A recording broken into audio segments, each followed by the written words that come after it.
Anyway, most of you guys I'm pretty familiar with, if not all of you, through the various forums and phone calls and emails and such.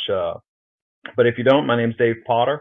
I'm the offense coordinator at Cary High School in Cary, North Carolina. And this presentation is installing an offense at the youth level. And this this presentation is specifically for coaches who coach youth football and are getting ready to implement the choice of an offense and how to go about putting it in. Things to consider. The clinics that I've done over the years are normally not youth specific, can be used at a variety of levels, but this is something that's the most recent clinic that I've come up with and is aimed specifically for youth coaches. A little bit about my background. Well, this is my mantra about clinics. Coaches that attend clinics are usually the ones who need them the least. It's the coaches who need them the most who aren't here. My background, live in Durham, North Carolina. I've been coaching youth football for 18 years. Started back in 1997 with the Durham Eagles Athletic Association. They're a Pop Warner youth football organization here in Durham. I stopped coaching with them as a head coach back in 2010, but I still work with the organization. I am what is known as their lead coach. I'm responsible for coaches training, recruiting coaches. I still attend some of their practices, at least one practice a week, going to the various teams, watching their drills, making sure everything's being executed in a safe and responsible manner. So I still do stay connected with the youth game. I was a head coach for that within that organization for 12 years.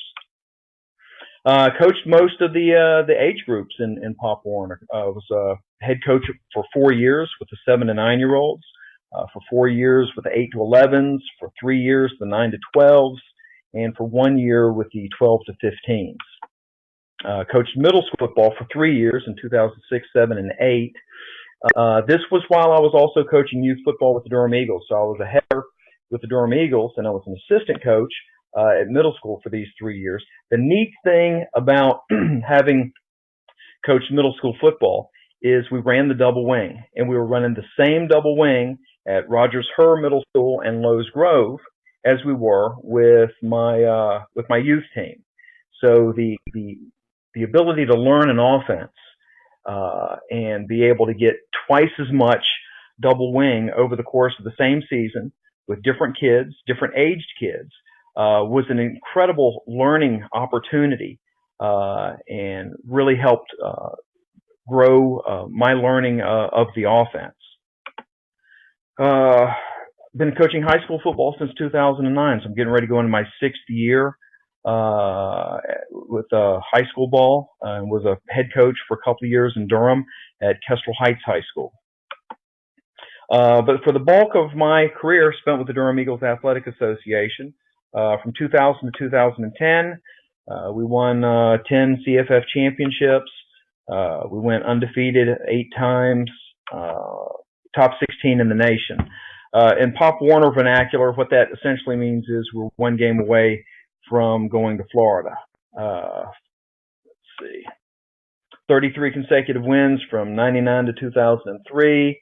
We followed that up with 34 consecutive wins from 2005 to 2009.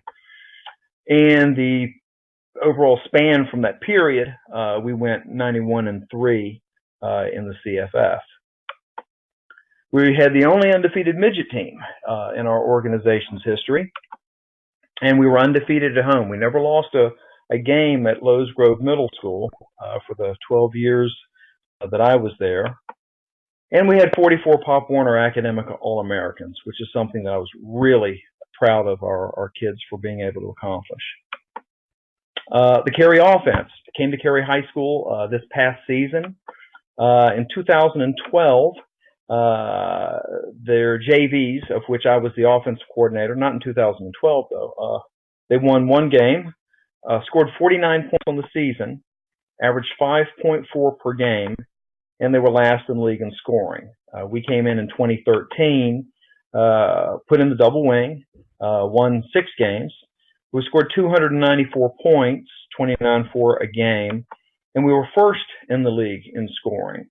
So in talking to our kids about what the difference was and why were we so much better offensively than we were in 2012, and the reason that they gave me, well, is we rushed for 3,049 yards. That's not the reason. The reason they gave me was when I asked them what was different, they said that I paid attention to the offensive line.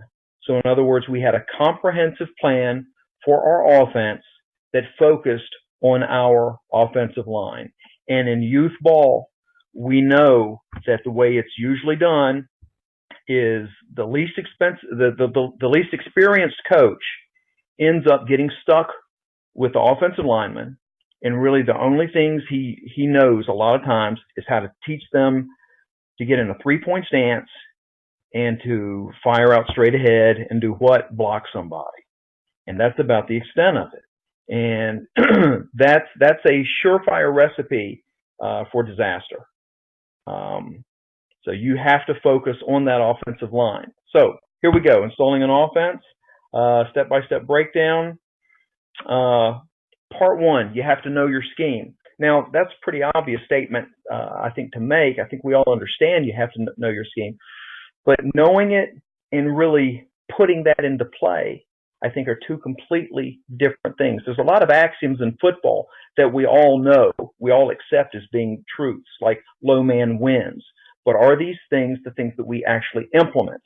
So the things I want you to pay attention to are question yourself, is this something I implement? If it's something that you believe in. Now, if you don't believe in it, then by all means, don't implement it. But if you agree with this, like you have to know your scheme, then make sure that this is something that you implement. Do you really know the scheme? And here's how you can tell. First thing that I hear when I interview coaches in the Durham Eagles organization, or prospective coaches, I ask them about what's your offensive scheme going to be.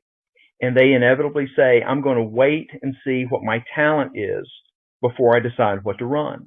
Well, your talent does not determine which offense you run, because you're not going to have time to see what shows up and then decide which offense to install. But offenses aren't learned in a week, and much less how to teach them.